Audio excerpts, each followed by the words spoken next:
Everyone, are you excited about the new Git Mob Army release that's coming out in like 2 weeks or whatever? Man, is it cool? Soulblight! Oh, Soulblight. What? Grave Lords. But Git Mob is cool. No. There's a cool new dragon. Didn't see it?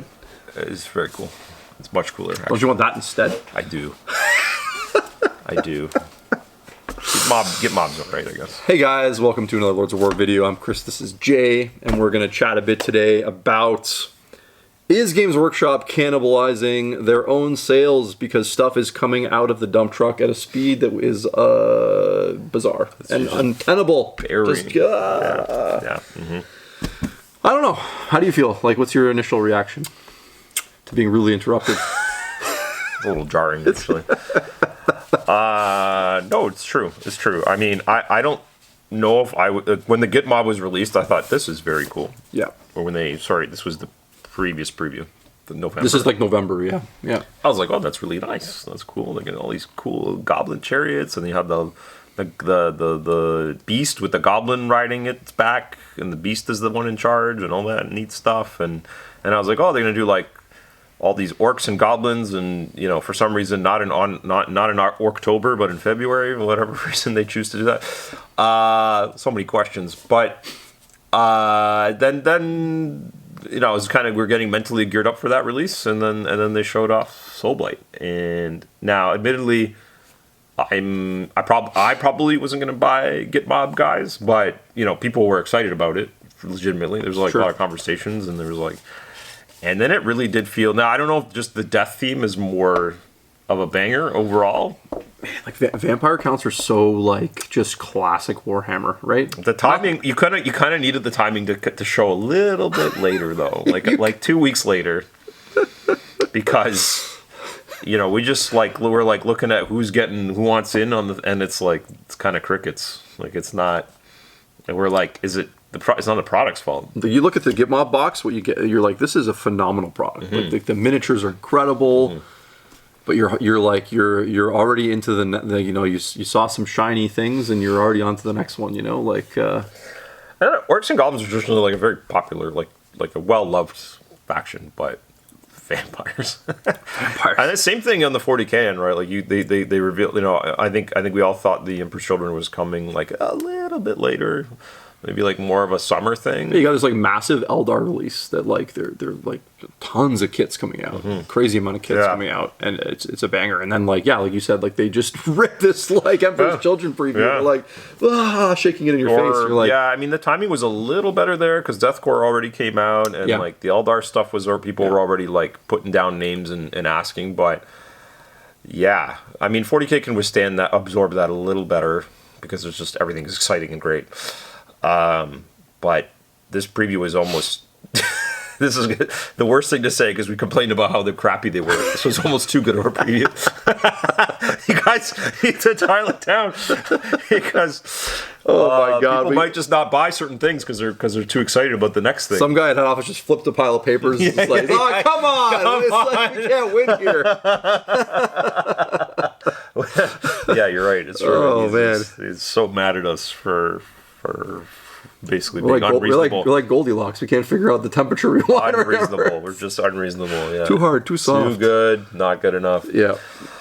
It does feel like this sometimes. I definitely. I mean, no, this is true because we constantly complain about this, especially come new edition time when it comes to the big three, 40k OS Horse Heresy.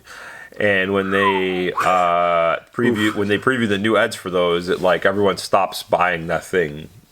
Like, well, 40k maybe not as bad, but AOS it's like it was crickets, yeah. They're like, this and the like little video they made with the Skaven and the Stormcast, and they're like Sigmar lied, and everything. People were like, I'm not buying a single AOS thing until this comes out. And you're like, when's this coming out? Oh, in 3 months. Oh, cool. And it was so bad that there was you maybe forgot that this happened. Because most people did, almost everyone did. No. There's a within that 3 month window, there was something called the Dark Oath War Clan or whatever. Oh yeah, chieftains. That's right. Yeah. That had a really cool box. And it had rules, except their third ed rules, because they were slated to come out at the end with like a 2 month window before the next ed came out, and nobody cared because they were like, oh, this box is it's got cool minis in it. It's like Dead on Arrival. Almost. It's Dead on Arrival because they were like, well, even if the models, I don't know what they're going to do in the game. The rules are irrelevant in here. Mm-hmm. And there was already kind of like some chatter about like, Slaves to Darkness are going to be out. You know, I think they maybe even said that Slaves was going to be a fall army or something. And so then people were like, I'll just wait. And wait, they did. Yes, they did. And I have some on the wall that over there. Still stings a little bit. Yeah. So there is a perfect prime example of how they absolutely kibosh their own release with their preview cycle being the way it is. Like they just kind of like, we got to shove this out. It really, the end of third ed of AOS really felt rushed, like big time on that end. And it's actually not unlike 40K. 40K 9th to 10th is famous for the World Eaters in Astra Militarum showing up, and then 5 seconds later, New Ed was coming out. Yep. So you almost, they really need to stop. It's funny that they're in this own little trap because they're like, January, February, they're like, we need something exciting to come out. We need Krieg, we need Eldar, we need Astra Militarum, whatever, World Eaters or Flash Shader Courts in those previous years, because those are like traditionally quieter times of the year. You've got like the Blue Monday thing where you like Christmas bills came in and all this stuff, and people are looking for something to like energize sales. But then they're also, that's like their two core previews happen, the LVO and the Adepticon one, and then it's also like, new edition's going to come in June, July, whatever. So it's like those armies are just forever going to be stuck in this like weird zone where no one, like people, like some people will be happy, but people will look to those situations and be upset because it's like, the rules aren't valid long enough, or they're getting overshadowed by what's in the preview. Like, they're not getting their moment to shine, so to speak. Like the summer release gets the whole summer. It gets the the whatever came out, the Stormcast, the Skaven, or whatever New Ed 40K stuff comes out, Tyranid, Space Marines, they get lots of time to bask in the sun. There's no chance or worry of that happening. So and to cycle back to something you said earlier, I think 40K is so big that like you don't have to really worry about this. I think because and we've seen this already, like people are going nuts over the Eldar, and the people that are buying Eldar could care less that Slaanesh is coming in a month or two. They'll just buy both. Yeah, they might buy both, or they're just happy with getting Eldar, and that's the thing they're focusing on, right? But I think for like the smaller games, I think like AOS especially still, I think I think it matters more. I think you have to give like a release it's like day in the sun a little bit before you show the next thing. If you really want to like have any traction, I think with some of the stuff, like at least that's how I feel. Yeah. I don't know. They're also, I think they're also just this big company, like this company that's just like trying to keep up with the year before constantly now. Sure. And they're just like, well, we make all this stuff and we have to make all this stuff and it has to get released. And now we do these preview things and we have to show things off. And it's just this like churn and burn thing. Yeah. So from our GW days, people aren't aware, is like they would generally, stores and store managers would be like, they would track things like weekly, daily, weekly, monthly, quarterly. And I think quarterly is like the metric they probably focus on the most now. And they're literally like, oh, you made X this quarter? Well, the same quarter next year, you got to do X plus 10% or something or whatever. And you're like, okay. And they weekends, Saturdays, because Saturday's a release day or pre-order day. So Saturdays are like the day. There's like 52 Saturdays in a year that they pencil in.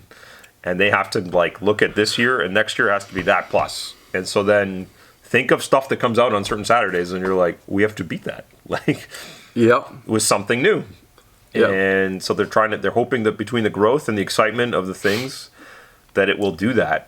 And I don't know how you it doesn't. I'm sure that's why. They're probably overall more concerned about the quarter as a whole rather than the individual Saturdays. Yeah, but for sure. Still, it's like, how do you top certain things? Like, how can you imagine that? Like this year, a lot of their growth is from the the video games and the effect and the what do you call it, mainstream appeal, just driving the regular sale of regular kits. Which the regular kits are killing it. Great for them. Great for them. Yeah. Which we historically were always like, why don't you guys do this more? because new releases are risky. Like, you don't know. Like, someone might look at it and be like, that's cool, but like, this is why we always joke about some certain redos of things. In the case of the Eldar, I mean, they waited long enough that the Phoenix Lords and Aspect Warriors, people are like, yeah, give me.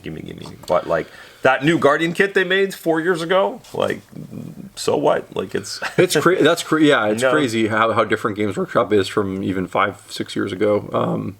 They have completely moved to a new release company, something that they used to tell us right in the face boldly that they were not. And that our job was to sell the things that were already on the shelf, which makes a lot of sense because you've already spent tons of money on those. And those are the things that make them a lot of money.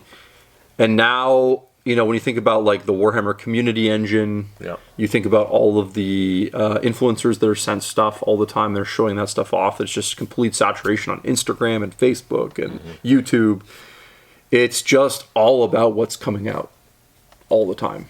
So that's just kind of the way the business is going now. I would actually, there's something I don't remember if they shared in their financial report or if this is the information they keep to themselves, but I'm genuinely curious how much of their sales now are new releases for the year versus just regular things they sell. Yeah, I don't know if they publish that. I like, obviously, like, just I can tell you just from like, being in the shop, like it's such a huge number compared to what it used to be. Like, most people are focused on what's coming out, and what's coming up, right? And they tend to be things that sell out too, right? Like, and go out of stock, and then people are trying to get them for like 6 months. I'm convinced that 9 out of 10 customers like buy things just to buy them so they can have them and then not do anything with it. What are you doing with your Eldar? Nothing. This is I literally I should post the chat between us. The chat between Chris and I. It is essentially like he's like, yo fam, what do you want? I'm like putting in the numbers for like our quantities for Eldar. And I have you've seen the video. I have 2 shelves of Eldar and whatever. And I was like, all right, what do you want, I need 2 dice. I need all the Phoenix Lords. I need 2 of everything. And he's like, you're a bit of a smaug right now. He's like, what are you just want to sit on all these boxes? You're not going to do anything with that, I said, yeah. What if it sells out? I said, what if it sells out? He's like, I can't argue with that. And I also said it makes me feel good. It makes you feel good. There's no so honest. You can't argue with it against stuff like that. Yeah. I want it. I like it. Yes. It makes me feel good. Okay. Rock on. Yeah. I still have kits from the 10th Ed release that I haven't completed yet. There's like Warlocks and Shroud Runners. And, oh yeah, fair enough. But every year I had like 2 to 3 things to the shelves. We'll see how that goes. I have to rotate some things home soon. Anyway, but yeah, it works.